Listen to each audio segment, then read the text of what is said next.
Oh, what a crazy week it was. Week 3, tons of upsets. And if you had any Dolphins player, I'm sure you're happy with your fantasy football outcome. Regardless, Week 4 waivers on tap today as, again, we're en route to our fantasy championships. I released these early over on my Instagram on Monday night, so go check that out. Tap in over there if you have the chance. But if you like fantasy football, this is going to be the channel for you. We drop 2 videos a week, waivers, some start-sit options, and I always get you guys involved. So if you enjoyed at any point, support us down below, hit the subscribe button on the road to 1,000 subs. But without further ado, this is the Anomaly Podcast. Let's start off with some quick Week 2 awards. I just realized I said Week 2. Of course, I meant Week 3. Regardless, here with the Fantasy Player of the Week, I'm going to go with Raheem Mostert because, again, no one, at least unless you're in a 20-team league, you did not start Devon A-Chain last week. So for the fact that Raheem Mostert was started in more leagues than Devon A-Chain, I'm going to give the award to Raheem Mostert because the goal of this award is to highlight an amazing player and performance from someone that was in our lineups and not on our bench. So Raheem Mostert, Fantasy Player of the Week, again, 42 points, one of the greatest games we've ever seen in fantasy, of course, and then you have Devon A-Chain, who had the third highest points or point total in a game in fantasy history. Regardless, Raheem Mostert is the Fantasy Player of the Week for the sole fact he was in our lineups, at least most lineups. And always, I'll say this, timestamps will be in the description of the video, as if you want to skip straight to the waivers, that is there for you. But Raheem Mostert, Fantasy Player of the Week. Some honorable mentions. We have guys like Ken Walker III against Carolina there. Had about 160 total yards, 2 touchdowns. He was the number 3 rated running back on the week. So a big week from Ken Walker and kind of a breakout here for 2023. Davante Adams finally got that game that we've been waiting for as 13 receptions, 170 yards, number 2 wide receiver on the week. Shout out to Davante Adams. It's kind of brewing over there. He's getting frustrated with the team's success. We'll have to see where that goes, right? Keenan Allen, the number 1 wide receiver on the week, and rightfully so. When you put up 18 receptions for 130 yards, Keenan Allen has been amazing the last 2 weeks. And then finally here, Sam Laporta, 8 receptions, 84 yards, and a touchdown, the number 1 tight end. And he's here as an honorable mention simply because he was so miles ahead of every other tight end that if you started him, you had that much of a positional advantage over other guys in the league. But if other guys here, we have guys like Devon A-Chain. If you started him, again, 3rd highest scoring output for a fantasy game ever. So, again, if you, for some reason, started A-Chain, you're a guru. Tua, Tyreek, other options here for the Miami offense. Of course, if you started them, you're pretty happy. If you're lucky like me, I started both of them. Matt Gay, for the kicker for Indy, he had 24 points. So if you started him against Baltimore, most likely you won your week. And same thing with Bills defense. If you started them there against the Commanders, 37-3. I mean, pure dominance there from the Buffalo defense. But those are the fantasy players of the week. On the flip side, of course, we have to make fun of some people because they made fun of us with their production in our fantasy lineups. And I feel disrespectful to do this because it is such a good player. But the King, Derrick Henry, really disappointed us this week. Only 2 fantasy points. You see his stats there. It was abysmal. But as a Browns fan, I enjoyed watching it. But for our fantasy teams, he didn't really help us at all. Derrick Henry, the worst player of the week, only 2 points. Some honorable mentions for the worst player of the week.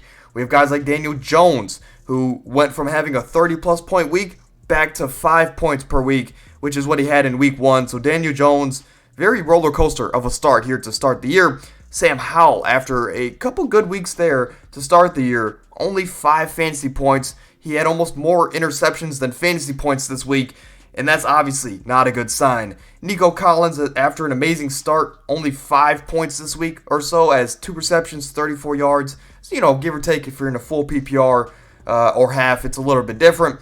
And then A.J. Dillon, a guy that a lot of us started this week because Aaron Jones is out. This is going to be a team that needs to run the ball, or maybe they're going to need to score in the red zone.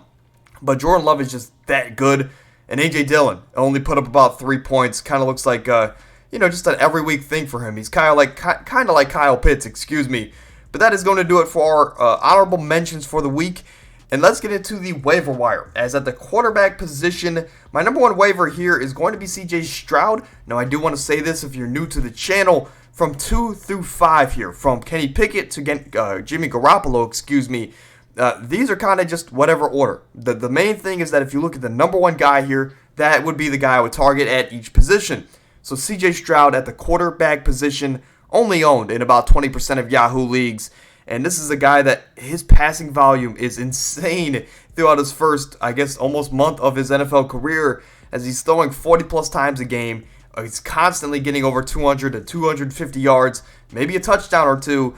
This is a guy that has protected the ball as well. That's another key thing here for us fantasy players. CJ Stroud looks like a steal of a draft pick there at number 2. Again, it's early for Bryce Young. But Stroud has been amazing so far, and his passing volume is not going to change regardless of who he's playing. He could be a sneaky pickup there for at least a backup. Kenny Pickett, Baker Mayfield, Sam Howell, and Jimmy Garoppolo, all guys that have had pretty good starts to the season, or I guess for Pickett, one good week to the season. But all of these guys, I mean, they have some favorable-ish matchups coming up in their schedule. If you're in a bind, if you had Rodgers to start the year and you're kind of scrambling for quarterbacks, one of these guys might be decent. I would definitely prefer Pickett over the other 3. Hey, actually, it could be an argument there with Baker Mayfield. Regardless, those are some guys that if you're in a 16-team, 20-team league, you could target these guys if, at least at the very minimum, a backup quarterback. At the running back position, we have guys like Devon Achane, of course, the hottest commodity. I'm sure, again, this is going to be releasing on Wednesday, but he is definitely going to be shooting up to the 80-90 percentile of owned in leagues simply for the fact that he had the week he had. Regardless, if he's still on the waiver wire for whatever reason in your league, this is the guy you want to go out there and grab. Now, I will say I am interested to see how this backfield plays when Jeff Wilson comes back in about a month, because let's not forget, when this Miami team traded for Jeff Wilson late last year, Jeff Wilson was the starter for this team for about a month. And then they kind of sprinkled in Raheem Mostert, when he was available, or even, really when they were both healthy, it was Jeff Wilson's backfield. So I'll be interested to see how this backfield plays when all 3 guys are healthy. Jerick McKinnon, a guy that I've rostered all year. Again, he's rostered into almost 50% of leagues. He's a guy you might want to target as late in the year. I will say I drafted McKinnon in every league, simply for the fact that late in the year, it seems like this team relies on him more and more, and he's always fantasy relevant. So Jerick McKinnon, a guy for me that I drafted in a bunch of my leagues. Another guy close to 50% is Roschon Johnson, steadily getting more and more work, as last week it was ugly there in Chicago. They have a lot to figure out. But if they do, Roschon might be actually a pretty good running back for us fantasy players. Tajay Spears, a guy who over this season has gotten more and more work, as Derrick Henry he's got some mileage on his body, no doubt there, right? But Tajay Spears has slowly gotten more work, especially in the passing game, and if this Tennessee team thinks that they can for some reason make a playoff run, they're definitely going to preserve Henry more and more over the season, and give Tajay Spears more work. So if you're in a deeper league, or if you just want to take a shot on him, if this is the last spot in your roster, maybe Mike Williams you had just got hurt, grab Tajay Spears and see what happens.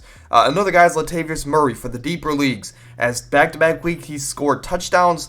I just want to keep an eye on it, as I don't expect him to be Jamal Williams from last year for the Lions, but it's always a possibility. It's always a possibility that a guy like this can come out of nowhere and be that for a Buffalo team.